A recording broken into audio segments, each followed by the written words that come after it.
Hello and welcome to the Spiritual Workshop. My name is Shurjo Bhattacharjee, and this is another episode of Stories from the Mahabharata. The Mahabharata is divided into 18 chapters, sections, books. They're called Parvs. The first is the Adi Parv, the first Parv. It basically sets the tone and the introduction for the Mahabharata, where they're talking about where the Mahabharata is decided, etc., where it was spoken, what it has, a basic introduction of sorts. It also, the story itself is narrated in very short format once or twice.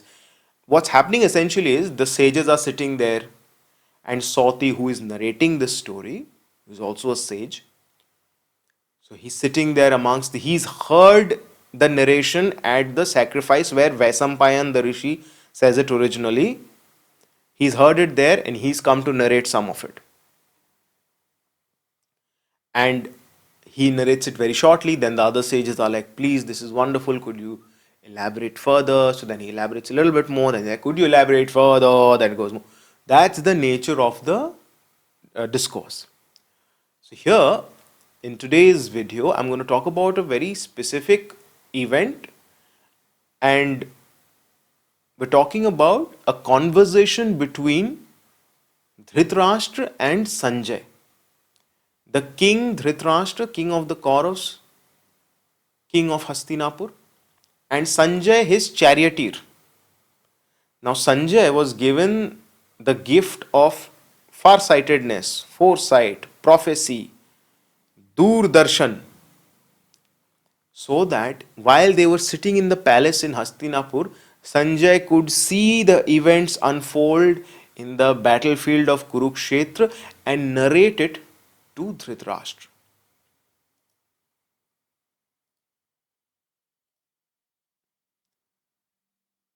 So he was given the gift of Doordarshan, but after the battle was over, this is the conversation that they're having, and Dhritarashtra is basically lamenting to Sanjay and he is presenting his point of view. Now, again, I am reading from the 1896 translation of the Mahabharata by Kisari Mohan Ganguly. This is a translation in 1896. It's old English, older English, let's say. And please keep in mind the Mahabharata is a large, vast text made of 300,000 slokas, out of which 100,000 slokas are available for mankind. Okay? The 100,000 slokas are what are being recited by Sauti as well in that group of sages.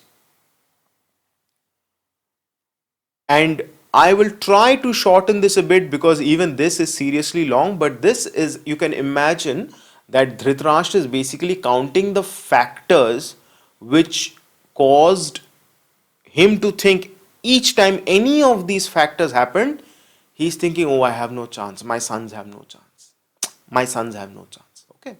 So that is what this video is about. All the small events that happened that forced him to think that he has no chance. I will read some of it from the text and some of it I'll just go through quickly. It's quite a bit.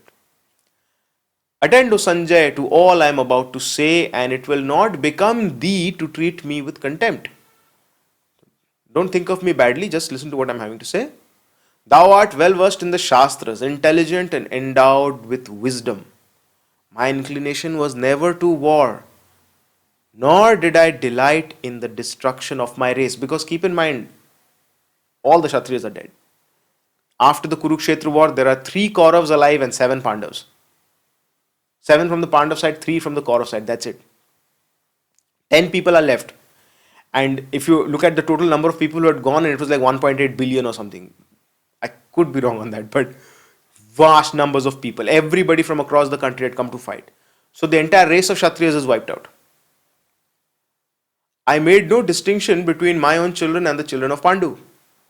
My own sons were prone to willfulness and despised me because I am old. They were stubborn and they did not like me because I was old. Blind as I am because of my miserable plight, and through paternal affection I bore it all. I was foolish to alter the thoughtless Duryodhan ever growing in folly. He thought he could change, that Duryodhan would change, even though his follies, his mistakes were growing in magnitude. Having been a spectator to the riches of the mighty sons of Pandu, my son was derided for his awkwardness while ascending the hall. This is the hall in Indraprastha, the palace that was made for the Pandavas by Maya, who was an Asur, the architect of the Asurs. He made a magical palace, something that was comparable to the palace of the gods. And a lot of us know Duryodhan stepped foolishly into a pool of water thinking it was clear, thinking it was crystal floor. But it was so still were the waters, he did not realize it was water, he fell into it. Bhim and Draupadi made fun of him, and that insult stuck with him.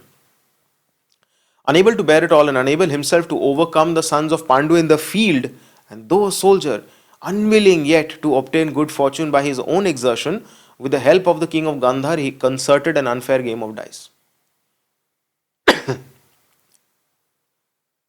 So he couldn't bear it, and he couldn't beat the Pandavas in the field also.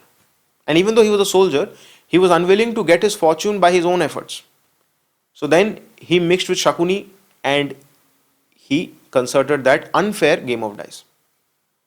Hear, O Sanjay, all that happened thereupon and came to my knowledge, and when thou hast heard all I say, recollecting everything as it fell out, thou shalt then know me for one with the prophetic eye. So what he is saying is, listen to all that I am saying, and you listen to the order in which I am saying it, and you listen to my feeling about it, and then you'll know that I had the gift of prophecy, but I could see from a long time back that we are going to lose.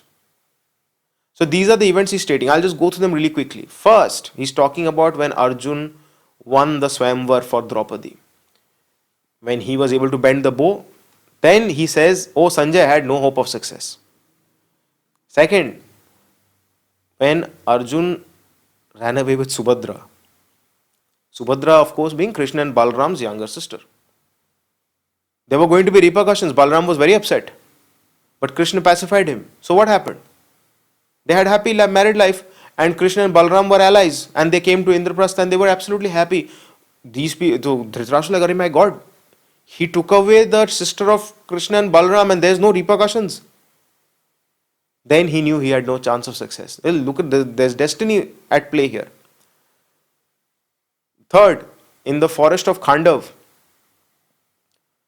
Agni had taken the help of Arjun and Sri Krishna, because he wanted to, and Khandav is basically what the Pandavas were given when Hastinapura was split and they were given a kingdom. This is before the game of dice.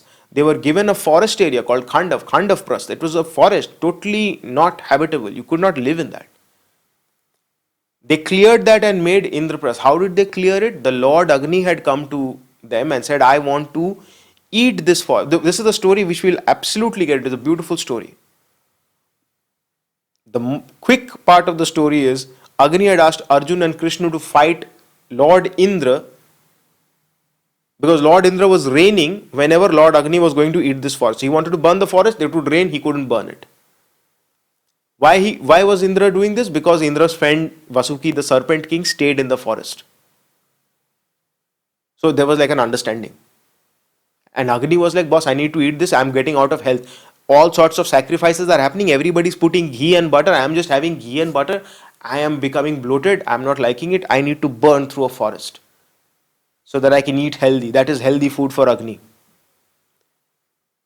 And so Arjuna and Krishna helped him. In return for the help, or in be able to accomplish this task, Agni gifted Arjuna and Krishna with the Gandiv bow and the Sudarshan Chakra respectively. They had these two massively strong weapons, and they fought against Indra, and they kept Indra at bay, and Agni burnt the forest of Khandav, making the way for Maya, who they saved in that forest. They saved Maya, and as a result of that, Maya, out of his gratitude, built them that celestial palace. Then Dhritarashtra was like, I had no chance of success. Then he talks about the house of lack, that when the Kunti and the brothers escaped the house of lack and Vidur was helping him, then I had no chance of success. Then he talks about that Arjun got Draupadi, and along with Draupadi, he got Draupadi's home kingdom of the Panchals along allies with the Pandavas. Then he knew he had no chance of success. Then, when Jarasandh was killed by Bhim with his bare hands in a wrestling match, then he knew he had no chance of success. When he knew that the Pandavas had done the Rajsuya Yagya, that important yagya, after which, when they accomplished it successfully, Yudhishthir was crowned king of kings, Chakravarti Samrat, then he knew he had no hope of success. Then he's talking about when Draupadi was dragged to the assembly hall during the game of dice. She was in her season of impurity, the time of the month, as we say nowadays. And during that time, when you're in the time of the month, they would be isolated in their quarters and they'd just have one cloth on. It was different time and age, obviously. So she's in that very vulnerable state. She only has one article of clothing on. She's in that vulnerable state. She's in no fit condition to be seen by anyone. And she's dragged into an assembly hall full of people. And even though she had protectors, her husbands, she was not protected. Then he knew he had no chance of success. Then he's talking about when Dushasan tried to strip her, but all he could get was a huge bundle of cloth. And he could not achieve what he was trying to achieve. He knew he had no chance of success. Then he's talking about that Yudhishthir was defeated by Shakuni in the game of dice. But he was still being served by his brothers. Like he lost the game of dice, he lost the kingdom, he lost the brothers, he lost Draupadi. Huge insults in humiliation. But his brothers did not turn against him, they were still serving him. They still went to the forest with him. Even though they were crying, but they went with him to the forest. And they made sure that their elder brother would not suffer any discomfort or distress. So then he knew that he had no chance of success. Then he's saying that when he heard that the noble Brahmins and Sanataks, they have followed Yudhishthir into the forest. They have left Hastinapura, they have left Indraprasth. So the holy people, the people of great moral value, when they stay in a place, of course, the moral value of that place rises, but they've left the city, they've gone to the forest. Then he knew he had no chance of success. Then he's talking about when Arjun fought the Lord Shiv. This was during his 5 years of trying to go around collect weapons from Indra and his exile from the brothers as well. He had a mini exile of his own, if you remember. Even if you don't remember, we shall come to it. But in the process of that exile, while he was collecting weapons, he was doing grave penance. And Lord Shiv appeared disguised as a hunter. Arjun fought him. And he pleased him. He is referred to here as Triambak, three-eyed. So then he knew he had no hope of success because Lord Shiv had given him the Pashupati Astra, which no one had. Very powerful weapon.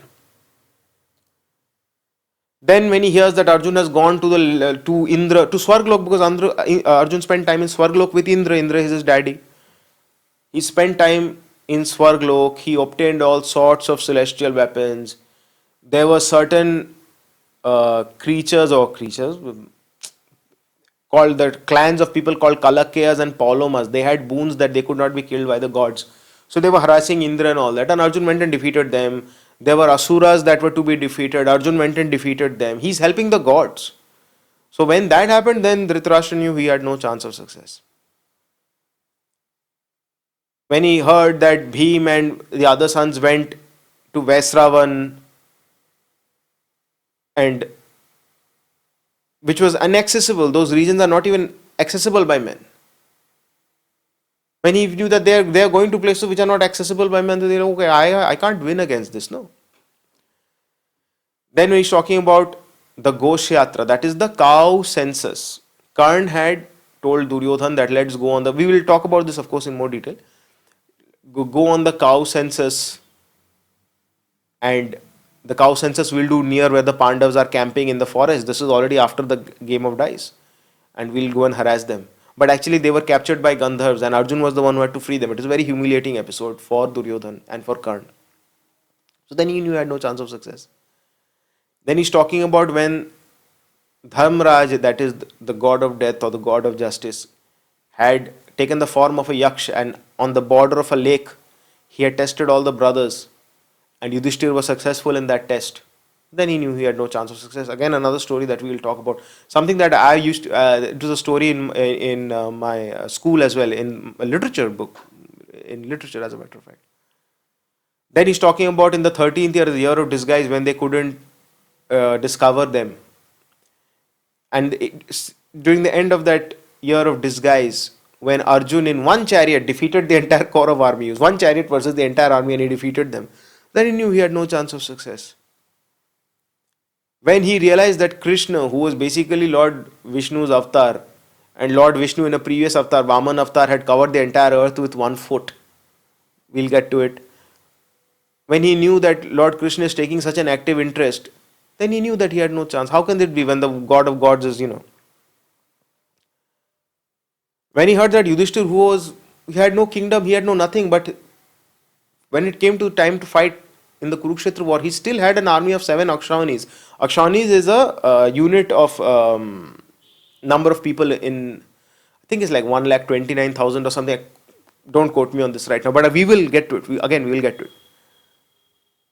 And the Kauravas had 11 Akshaunis for a total of 18 Akshaunis. When I heard that Narad declared that Krishna and Arjun were essentially Nara and Narayan, inseparable, massive, large, massively brilliant sages from the first stage, from the Satyug. So these people are basically Nara and Narayan and they have reincarnated here as Krishna and Arjun. Then he knew he had no chance of success. When he heard that Krishna had tried to broker peace and he had come to Duryodhan, he had come to the assembly, he had tried to broker peace, and even when Krishna couldn't broker peace, then he knew he had no chance of success. Then when he saw that after he failed, and even failing, he had shown himself in his universal form and still he couldn't do it. But after that, when he was leaving, Kunti, Pritha, the mother of the Pandavas, was standing by his chariot and she was very sorrowful.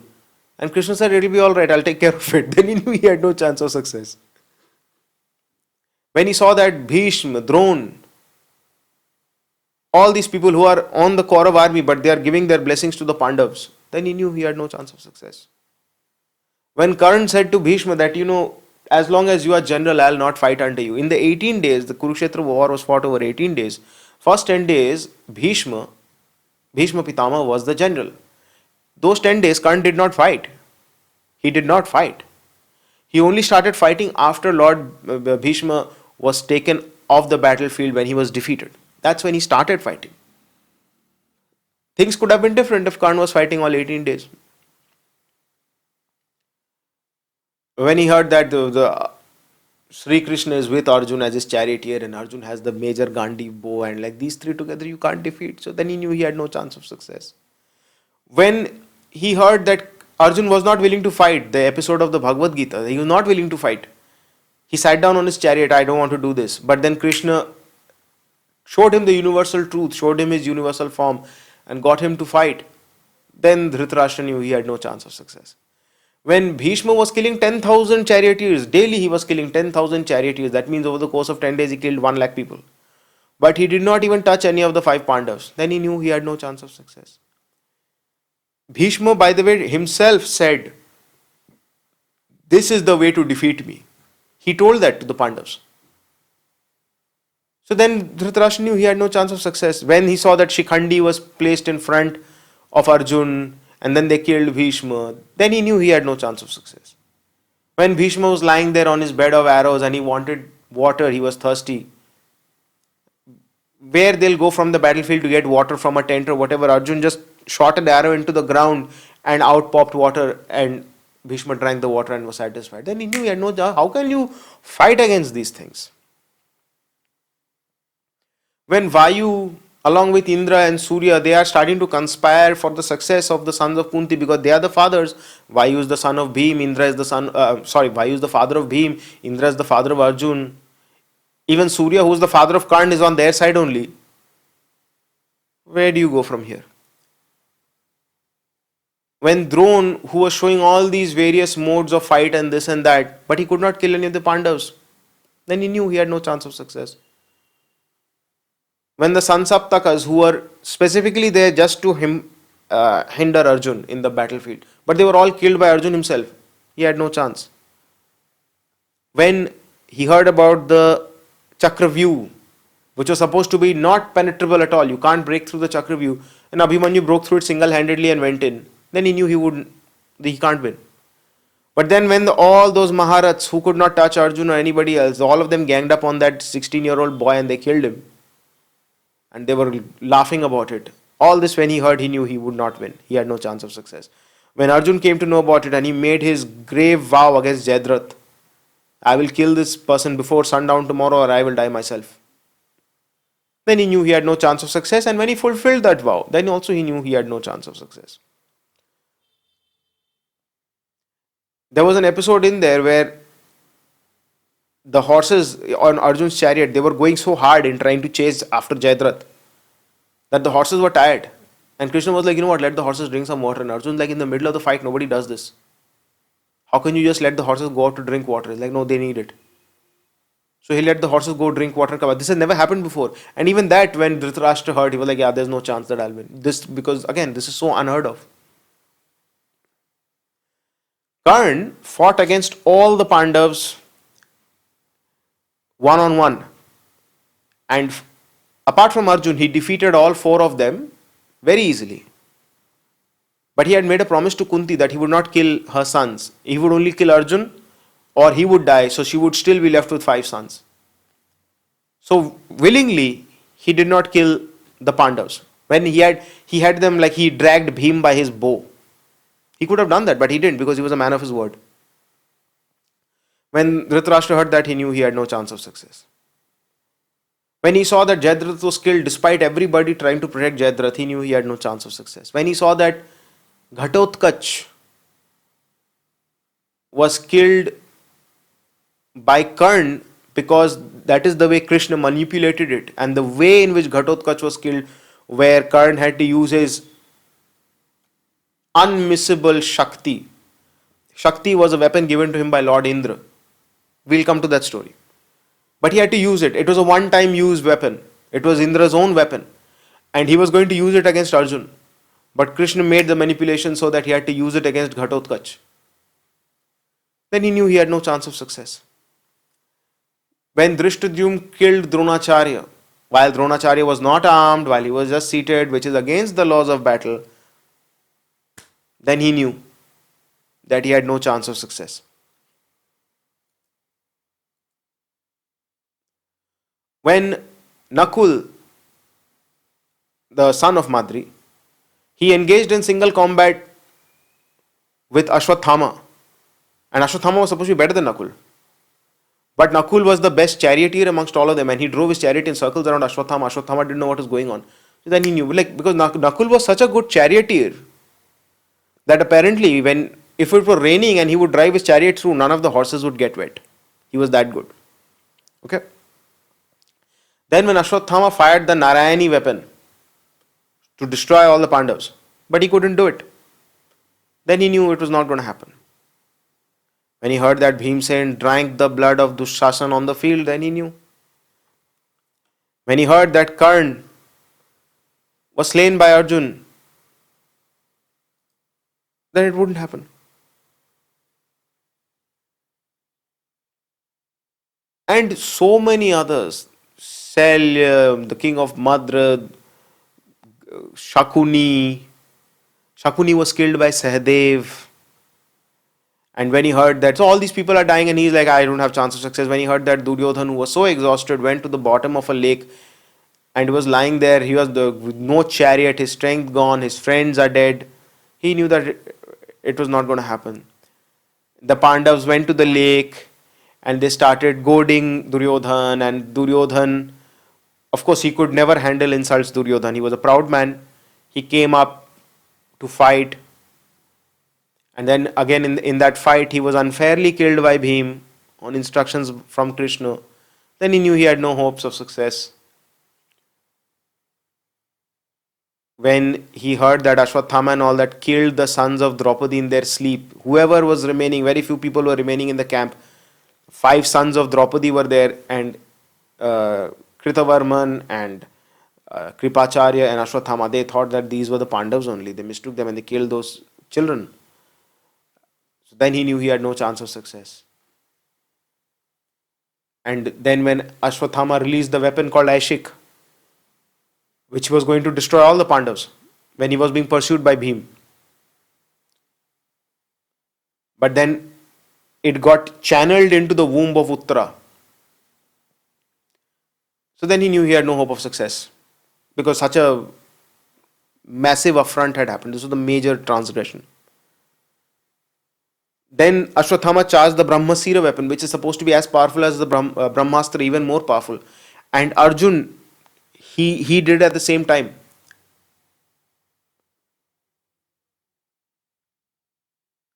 But they had to take their weapons back. But Ashwathama did not know how to take it back. Then Krishna stopped it, and he took Ashwathama had a jewel on his forehead that was taken away from him. The kid in the embryo, the child in the embryo of Uttara,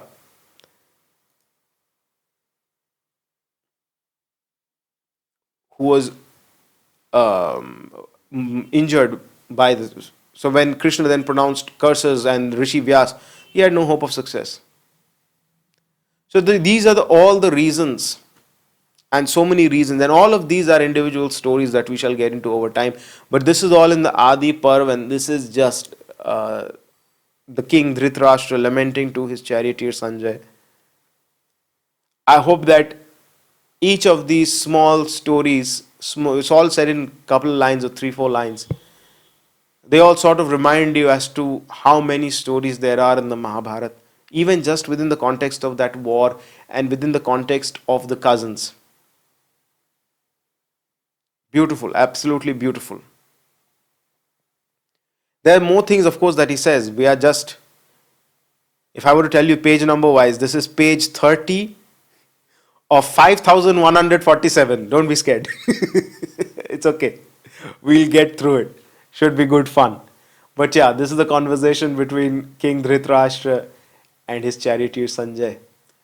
A quick, let's say, recap of everything that we will delve into, but in his point that, And so he's thinking with all this that, I have the gift of prophecy. I knew that we were not going to win.